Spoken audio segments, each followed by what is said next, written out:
کیسا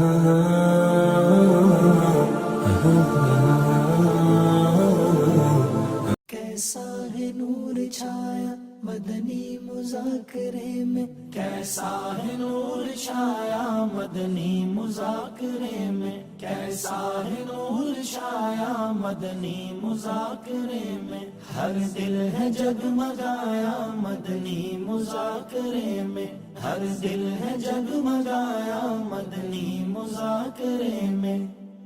آئے نبی پیارے نبی سچے نبی میرے آخری نبی، آئے نبی پیارے نبی سچے نبی میرے آخری نبی۔ الحمدللہ رب العالمین والصلاة والسلام علی خاتم النبیین،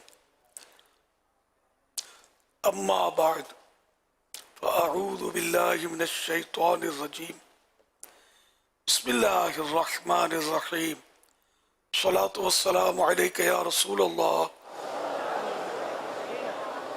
وعلی آلک واصحابک یا حبیب اللہ، الصلاة والسلام علیک یا نبی اللہ وعلی آلک واصحابک یا نور اللہ۔ حضرت سیدنا خلاد بن کثیر رحمت اللہ علیہ کی وفات شریف کے وقت کسی نے خط آپ کے سرانے پایا، ایک چٹھی دیکھی جس میں لکھا تھا یہ خلاد بن کثیر کے لیے دوزخ سے براءت نامہ یعنی چھٹکارے کی تحریر ہے۔ لوگوں نے آپ سے پوچھا آپ کیا عمل کرتے تھے؟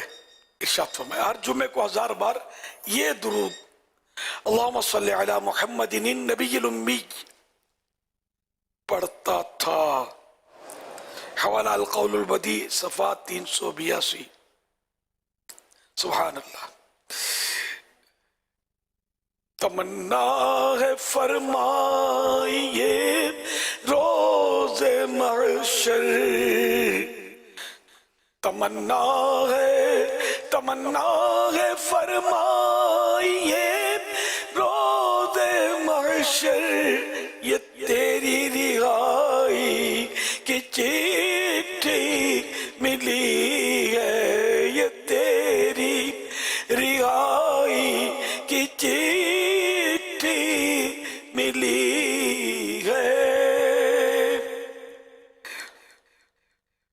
صلو علی الحبیب صلی اللہ علی محمد۔ ماشاءاللہ درود پاک کی برکت سے حضرت خلاد بن کثیر کو جیتے جی جہنم سے آزادی کا پروانہ اور جہنم سے چھٹکارے کا وہ تحریر مل گئی۔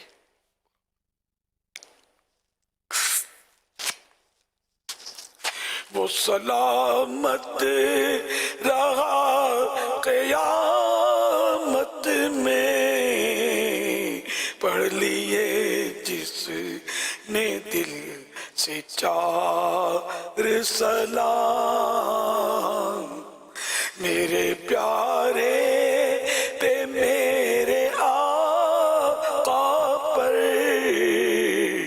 میری جانب سے 1,00,000 بار سلام۔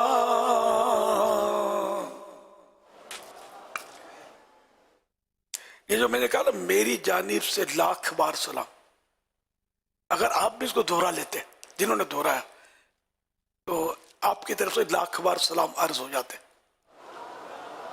جیسے ہم کہتے ہیں مصطفیٰ جان رحمت پہ 1,00,000 سلام، تو بعض اوقات ہونٹ بند ہوتے ہیں، سستی ہوتی ہے بولنے میں، اور میں کبھی کبھی یہ نعت خوان کٹ مارتے تو مجھے یوں ہوتا کہ یار کہاں فضیلت کاٹ دی ان لوگوں نے، مصطفیٰ جان رحمت پہ 1,00,000 سلام بولے بغیر آگے نکل کے دوسرا مصرع اٹھا لیا۔ یہ مطلب ہے سمجھنے کی بات ہے کہ اب سلام پڑھنے کے لیے ہے ہی کھڑے ہوئے، ٹائم ہی دے رہے، اب تھوڑا ہونٹ کو بھی حرکت دیں، زبان کو بھی موقع دیں کہ یہ کچھ پڑھ لے سلام۔ تو ہم نے کہا مصطفیٰ جان رحمت پہ 1,00,000 سلام، تو یہ ہماری طرف سے 1,00,000 سلام عرض ہو گئے، اور ان 1,00,000 میں سے ایک سلام کا جواب مل گیا، خدا کی قسم دنیا آخرت میں بیڑا پار ہو گیا۔ تو پھر میں جو عرض کرتا ہوں آپ اگر ممکن ہو تو مناسب خیال فرمائیں تو میرے پیارے پہ میرے آقا پر میرے پیارے میرے پیارے میرے پیارے میرے پیارے میرے پیارے پہ میرے آقا پر میری جانب سے لاکھ بار سلام میری جانب سے لاکھ بار سلام میری بگڑی بنانے والے پر میری بگڑی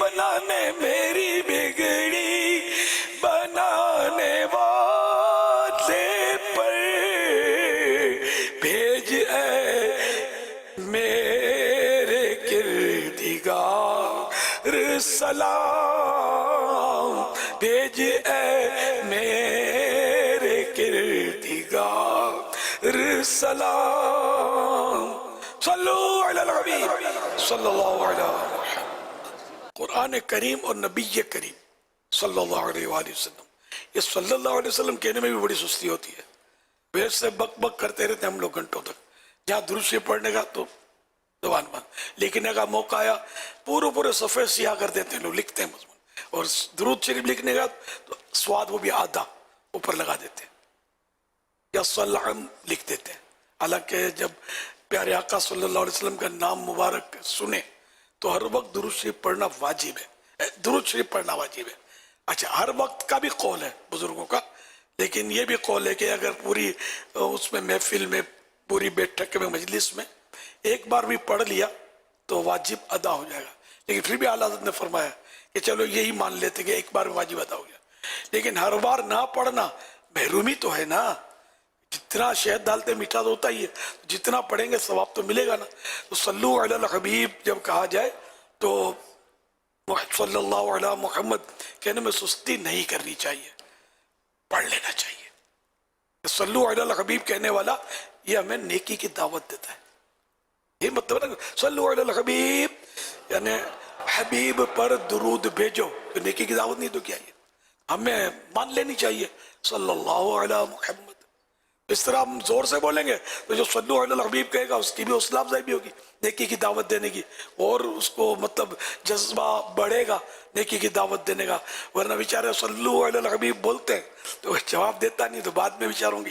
آواز بیٹھ جاتی ہے بیٹھنی نہیں چاہیے لیکن بہرحال ایک نفسیاتی اثر ہوتا ہے کہ وہ جذبہ بڑھتا نہیں ہے تو اس لیے وہ جب مگر یہ بات ہے کہ موقع کی مناسبت سے اب نماز کا سلام پھرا اب امام فاتحہ پڑھے گا آپ نے صلی اللہ علیہ الحبیب سب نے مل کر کہا صلی اللہ علیہ محمد پیچھے جو نماز پڑھے تھے ان میں رکعت بھول گیا کوئی یہ دیکھیں ہر کام اس کے موقع سے ہوتا ہے یا بیان ہو رہا ہے مسئلہ بیان ہو رہا ہے کوئی کام کی ایسے سکھانے کی سیکھنے کی بات ہو رہی ہے اس میں ایک دم صلی اللہ علیہ الحبیب یہ بھی موقع نہیں ہے تو موقع محل نہ اتنی بار کہ پھر لوگ مطلب پھر اکتاہٹ محسوس کریں تو اس لیے وہ ہر کام مطلب ہے کہ اس کے فریم کے اندر ہوتا ہے نا تو جچتا ہے فریم سے باہر نکلے گا تو پھر اس میں اللہ پاک رحمت کی نظر فرمائے اللہ کرے دل میں اتر جائے میری بات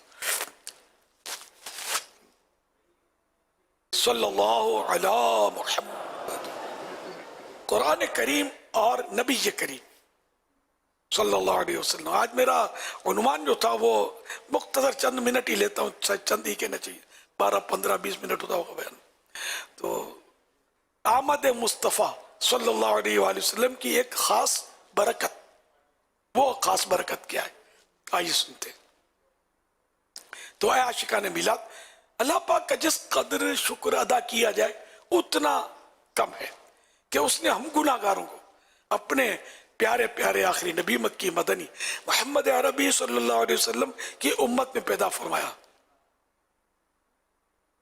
اور کرم کتنا بڑا ہے کہ یہ نعمت ہمیں بن مانگے ملی باقی کوئی بھی چیز چاہیے تو اس کے لیے آدمی بھاگ دوڑ کرتا ہے محنت کرتا ہے کوشش کرتا ہے سر پٹکتا ہے اور کیا کیا کرتا ہے، اور جیسی بڑی چیز ویسے زیادہ بھاگ دوڑ، لیکن سب سے بڑی چیز ہم کو مل گئی، سب سے بڑی نعمت اللہ پاک کی عطا ہو گئی، اور یہ بن مانگے بغیر مانگے عطا ہو گئی۔ ہم نے کہاں مانگا تھا کہ ہمیں سرکار کی امت میں پیدا کرنا، اور اب بھی بن مانگے ملنے کے باوجود ہم کتنی قدر کرتے ہیں ہم جانتے ہیں، ہم اللہ کا کتنا شکر ادا کرتے ہیں ہمیں معلوم ہے۔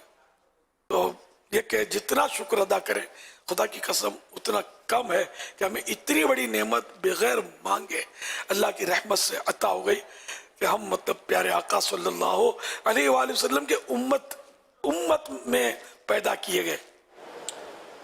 پھر کرم بالا کرم یہ بھی ہوا کہ اپنے محبوب صلی اللہ علیہ وسلم کی ثناخوانی، توصیف و تعریف، شان کا بیان اور جشن ولادت منانا ہمارے حصے میں آیا، ہمارے مقدر میں آیا، ہمارے نصیب میں آیا کہ ہم پیارے آقا صلی اللہ علیہ وسلم کی ثنا خوانی کرتے ہیں، آپ کی تعریف کرتے ہیں، آپ کی نعتیں پڑھتے ہیں، آپ کے فضائل بیان کرتے ہیں۔ یہ خدا کی قسم، یہ مدح سرائی کی نعمت، یہ ثنا خوانی کی نعمت، یہ بھی مقدر والوں کا حصہ ہے۔ سب کو یہ نصیب نہیں ہے۔ اس وقت کوئی گانے سن رہا ہوگا، کوئی باجے سن رہا ہوگا، کوئی گپے مار رہا ہوگا، لوگ کہاں کا مصروف ہوتے ہیں، اور کچھ ایسے خوش نصیب ہیں جو پیارے آقا صلی اللہ علیہ وسلم کی مدح سرائی میں مصروف ہیں۔ تو وقت وقت کی بات ہوتی ہے، اپنا اپنا حصہ ہوتا ہے، سب اپنا اپنا حصہ لے رہے ہیں۔ کسی شاعر نے کہا ہے میرے آقا کی مدح سرائی اہل سنت کے حصے میں آئی، اہل سنت کے حصے میں آئی، بگڑی آقا نے سب کی بنائی، بگڑی آقا نے سب کی بنائی، ہم بھی قسمت جگائے ہوئے ہیں، بگڑی آقا نے سب کی بنائی، الحمدللہ ہم بھی قسمت جگائے ہوئے ہیں۔ خدا اہل سنت کو آباد رکھے، محمد کا میلاد ہوتا رہے گا جب تلک یہ چاند تارے جل ملاتے جائیں گے، تب تلک جشن ولادت ہم مناتے جائیں گے انشاءاللہ الکریم۔ جب تلک یہ چاند تارے جل ملاتے جائیں گے، تب تلک جشن ولادت ہم مناتے جائیں گے، ہم ربیع النور میں جلوے ہرے لہرائیں گے، ساری زمین روشنی سے جگمگاتے جائیں گے، نور والا آیا ہے، نور لے کر آیا ہے، سارے عالم میں یہ دیکھو کیسا نور چھایا ہے۔ سبحان اللہ، صلو علی الحبیب صلی اللہ علی محمد۔ اچھا، تو ایک خاص برکت آمد مصطفیٰ صلی اللہ علیہ وسلم کی، وہ کیا؟ قرآن کریم کی خدمت میں عرض کرتے کہ اللہ کے سچے کلام ہمیں تو ہی ارشاد فرما کہ خاص برکت میرے محبوب صلی اللہ علیہ وسلم کی تشریف آوری کی کیا؟ چنانچہ پارہ 9 سورۃ الانفال کی آیت نمبر 33 یعنی 33 میں ارشاد ہوتا ہے وَمَا كَانَ اللَّهُ لِيُعَذِّبَهُمْ وَأَنْتَ فِيهِمْ۔ آسان ترجمہ قرآن کنز العرفان۔ اور اللہ کی یہ شان نہیں کہ انہیں عذاب دے جب تک اے حبیب تم ان میں تشریف فرماؤ۔ یہ چھوٹی بات نہیں ہے، بہت بڑی برکت ہے، خدا کی قسم بہت بڑی برکت ہے۔ پوری قومیں تباہ ہو گئی نافرمانیوں میں، ایک ایک نافرمانی کی وجہ سے تہس نہس کر کے رکھ دیا گیا، کہیں ڈبو دیا گیا، کہیں دھسا دیا گیا، کہیں آسمان سے پتھراؤ ہوا، کہیں کچھ لیکن یعنی کہ کفر کے شرک کے علاوہ